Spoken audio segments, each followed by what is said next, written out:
So today's drug is Bellis perennis, जो daisy flowers से बनी है और बिलोंग्स टू फैमिली कंपोजिट, और डॉक्टर बर्नेट ने इसे प्रूव किया था।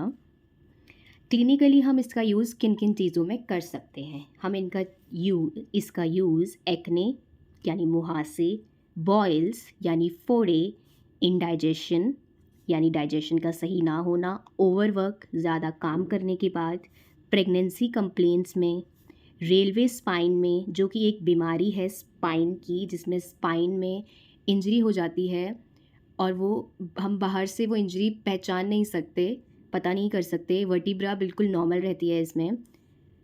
Railway spine inflammation of confusion of spine हो जाता है इसमें। रिमेटिज्म हम जानते हैं ऑटो इम्यून डिसऑर्डर है जिसमें सारी जॉइंट्स में बहुत दर्द होता है। स्टेसिस यानी रुक जाना, अगर कहीं हमारा ब्लड कहीं रुक गया है, कहीं इकट्ठा हो गया है, उसमें हम बैलिस का यूज़ कर सकते हैं। ट्रॉमेटिज्म यानी ट्रॉमा के बाद, जैसे कहीं से गिर जाने के बाद या किसी एक्सीडेंट के बाद। वेरिकोसिस यानी वेंस का इन्फ्लेम्ड हो जाना due to stoppage of flow, वहाँ पे ब्लड नहीं बह रहा होता इसलिए उस जगह पे वेन का इन्फ्लेम हो जाना या डिफॉर्म्ड हो जाना।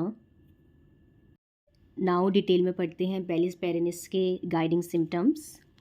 सो Bellis perennis is the first remedy in injuries to the deeper tissue after major surgical work.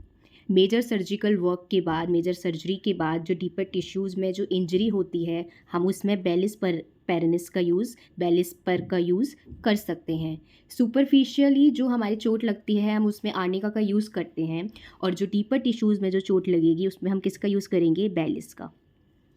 इसके की नोट है इस रेमेडी के स्टेसिस एंड फैग। स्टेसिस यानी रुक जाना, ब्लड का रुक जाना या लिक्विड्स का, बॉडी में फ्लूइड्स का रुक जाना, ठहर जाना, उसमें हम बैलिस का यूज़ कर सकते हैं। और फैग का मतलब होता है थकान, ज़्यादा काम कर लेने से या ज़्यादा चोट लग जाने से या प्रेगनेंसी में जो थकान होती है उसमें हम बैलिस पेरिनिस का यूज़ कर सकते हैं।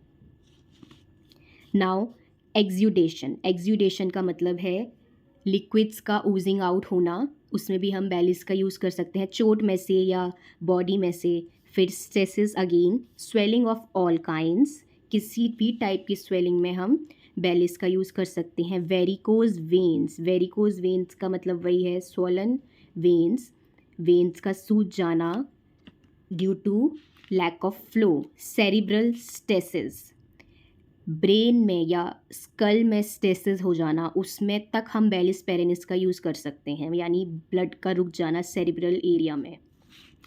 नाउ ट्रॉमेटिज्म का मतलब मैंने बताया कि ट्रॉमा के बाद, गिर जाने के बाद या किसी एक्सीडेंट के बाद। Traumatism of the pelvic organs with sore bruised feeling in the pelvic region. Pelvic organs में यानी जो सेक्सुअल ऑर्गन्स हैं उसमें ट्रॉमा के बाद चोट लग जाने पे या उनमें सूजन आ जाने पे पेल्विक रीजन में हम बैलिस का यूज़ कर सकते हैं। Now it is an excellent remedy for sprains and bruises. Sprains यानी मोच का आ जाना, ब्रूजेस यानी चोट का लग जाना, इसके लिए बैलिस पेरिनिस एक एक्सीलेंट रेमेडी है। Now railway spine, traumatic neurosis. Railway spine confusion को कहते हैं। इसमें स्पाइन इन्फ्लेम्ड हो जाती है और जिसकी वजह से बहुत ज़्यादा प्रॉब्लम्स आती हैं। वर्टिब्रा बिल्कुल नॉर्मल रहता है बट इंजरी जो होती है वो स्पाइन में होती है, जो कि बाहर से दिखाई नहीं पड़ती। इसमें ट्रॉमेटिक न्यूरोसिस हो जाता है, यानी जो न्यूरॉन्स हैं बहुत हेविली अफेक्ट हो जाते हैं, मेमोरी का, थिंकिंग का, हर चीज़ में प्रॉब्लम आने लगती है जब रेलवे स्पाइन हो जाता है। और इसका नाम रेलवे स्पाइन इसलिए रखा गया है क्योंकि एक टाइम पे रेलवे एक्सीडेंट्स बहुत ज़्यादा होने लग गए थे। उस टाइम पे ऐसी एक बीमारी पाई गई थी या उस बीमारी को जो हुई थी जिससे लोगों को बहुत सारी प्रॉब्लम्स आती थी, बट उस बीमारी का पता ही नहीं चल रहा था। तो जब पता चला कि वो स्पाइन में चोट है तो उसका नाम रेलवे स्पाइन रखा गया। स्पाइन इन्फ्लेमेशन, जिसे ट्रॉमेटिक न्यूरोसिस भी कहते हैं। And complaints such as dyspepsia यानी indigestion, amenorrhoea, skin affections, rheumatism, effects of cold or ice drinks when heated, इन सब कंप्लेंट्स में भी बेलिस पेरिनिस का यूज़ कर सकते हैं. So Bellis perennis is one of the most important homoeopathic remedy.